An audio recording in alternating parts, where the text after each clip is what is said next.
네, 안녕하십니까. 성곡동, 고강본동, 고강 1동을 지역구로 하는 윤단비 부천시의원입니다. 오늘 이 자리가 제가 당선된 지 딱 2년 되는 시점인 것 같습니다. 그동안 아무것도 모르고 시작한 의회 활동에서 선배 동료 의원님들께서 많이 도와주셔서 감사하다는 말씀 드립니다.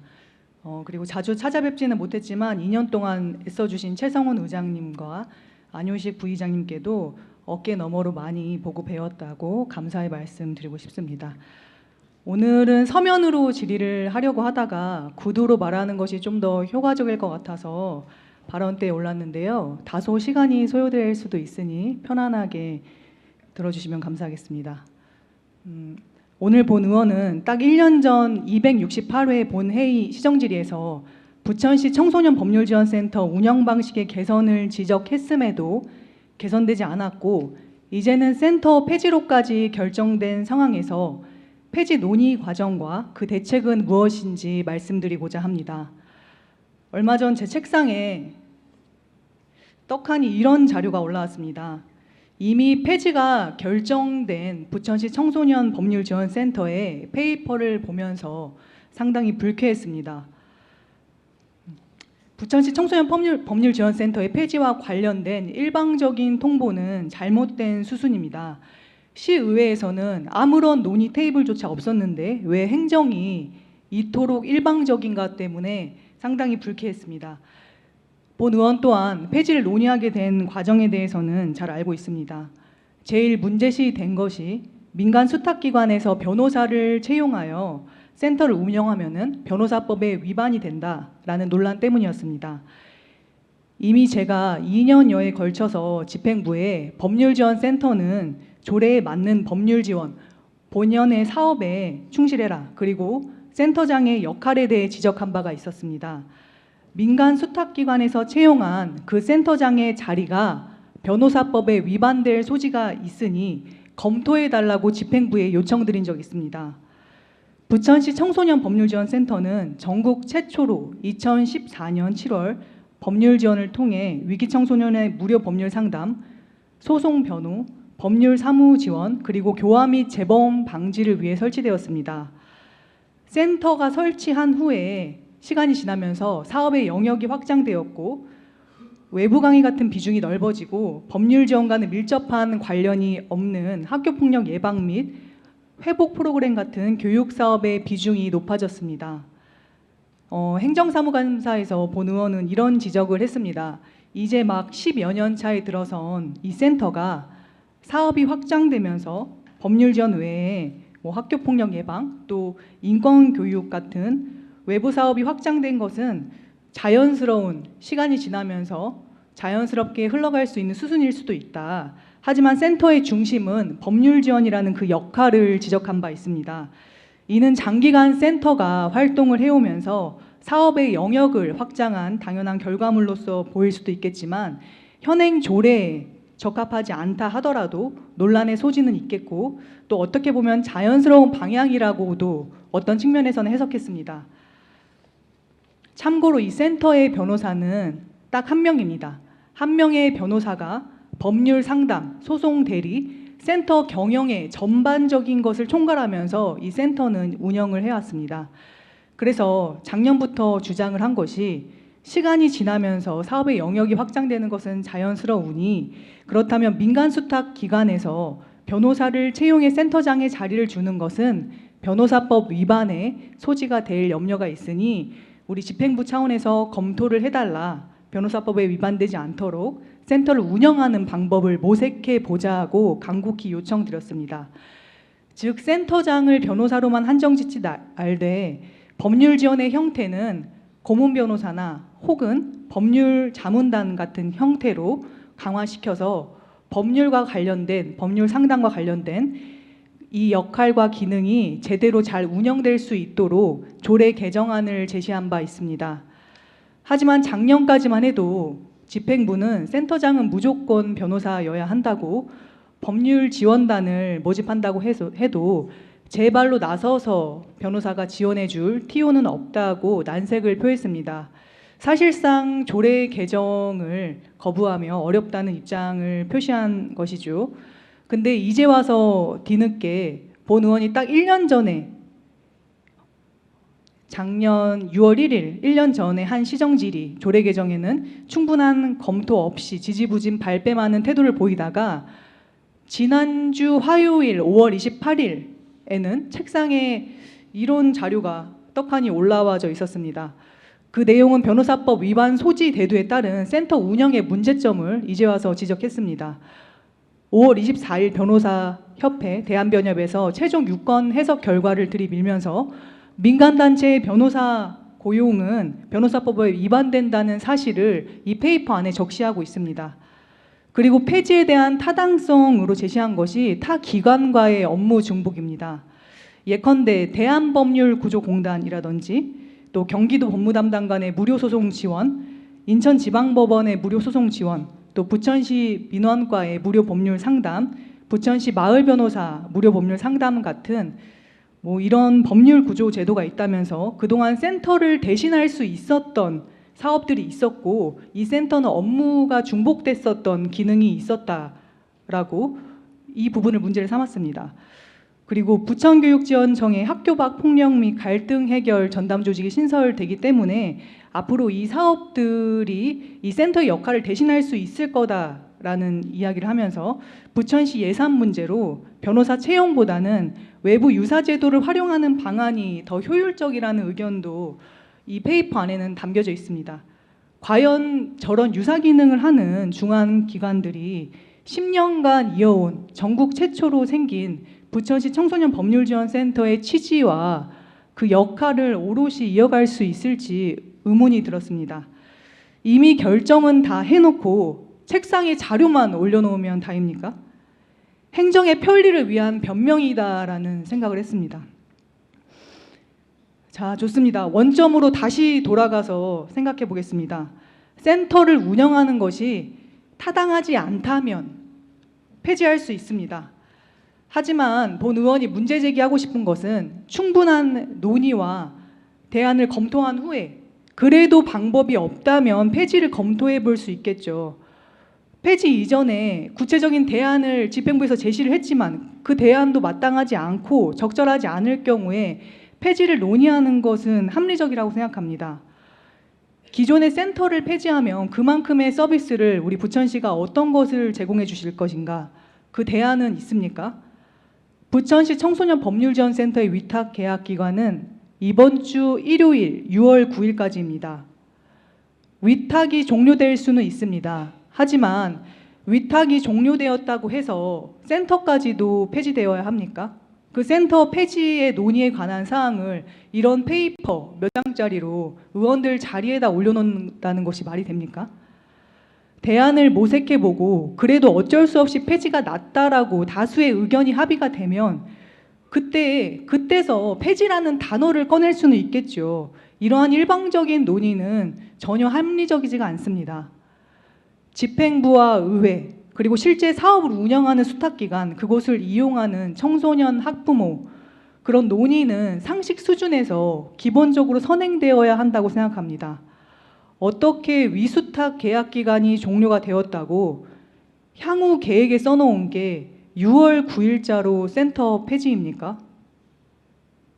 집행부에서 갖다 놓은 이 자료의 향후 계획은 딱 두 줄입니다. 첫 줄은 센터 폐지입니다. 센터 폐지. 센터 폐지 괄호 열고 위수탁 계약 종료 괄호 닫고 6월 9일. 위수탁 계약이 종료가 되면 센터가 폐지되어야 합니까? 향후 계획 두 번째 줄은 관계자 간담회, 의회 답변, 대시민 설득 작업 5월부터 한다고 되어 있는데 뭘 했습니까? 제대로 했습니까? 다시 한번 묻습니다. 충분한 논의가 있었습니까? 하다못해 청소년 법률지원센터를 제대로 운영하기 위해 조례를 개정하려고 했었던 본 의원에게 행정사무감사 때도 지적한 바 있는 본 의원에게 폐지에 대한 사전 설명조차 없었습니다. 건너서 얘기를 전해 듣는 이 불편한 상황에서 왜 합리적이지 않은 결과를 대뜸 보고합니까? 이 센터는 변호사가 한 명이고 그 변호사가 센터장입니다. 센터 경영 전반을 총괄하면서 법률 상담과 소송 대리를 이어왔기 때문에 갑자기 3월 3일 돌연히 문제가 대두되자 퇴직을 했습니다. 공석이 된 이 자리가 사실상 3개월 정도는 본연의 업무가 현재까지 중지된 상태입니다. 부천시 청소년법률지원센터에 충분한 검토 없이, 깊은 고민 없이 별다른 방법을 찾지 않고 폐지를 통보하는 것은 행정이 편리한 방식으로 후퇴하는 행보라고 생각합니다. 폐지 이전에 논의되어야 할 구체적인 대안은 무엇입니까? 시작도 그러했듯 끝 마무리도 타당하고 합리적인 부천시의 정책 방향을 바로 잡아주시길 바랍니다. 네, 두 번째 질의를 이어가겠습니다.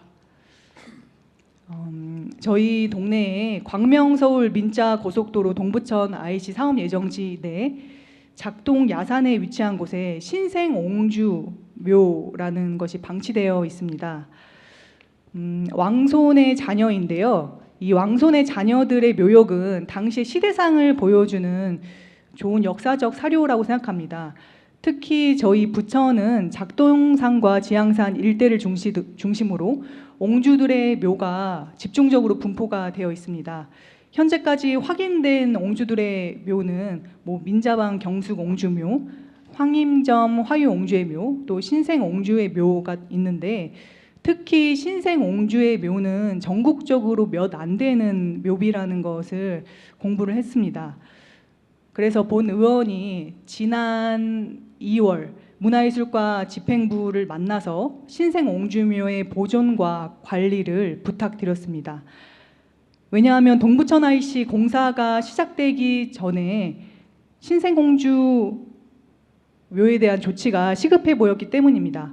참고로 지난 회기 때 저희가 부천시 향토문화재 보호조례를 개정하면서 향토문화재라는 단어를 이 향토유산이라는 용어로 정비를 했는데 지난 2월 상황에 맞게 향토문화재라고 편하게 표현하겠습니다. 문화예술과 집행부를 만나서 말씀드렸습니다. 부천시 향토문화재가 현재 7개로 알고 있고 몇 개 안 되는데 소중하게 여길 우리 부천시 유산인 신생옹주묘가 비참하게 방치가 되어 있다. 동부천 IC 공사가 시작되기 전에 신생옹주묘를 옮길 방안 그리고 부천시 향토문화재 지정 절차를 밟아달라고 부탁드렸습니다.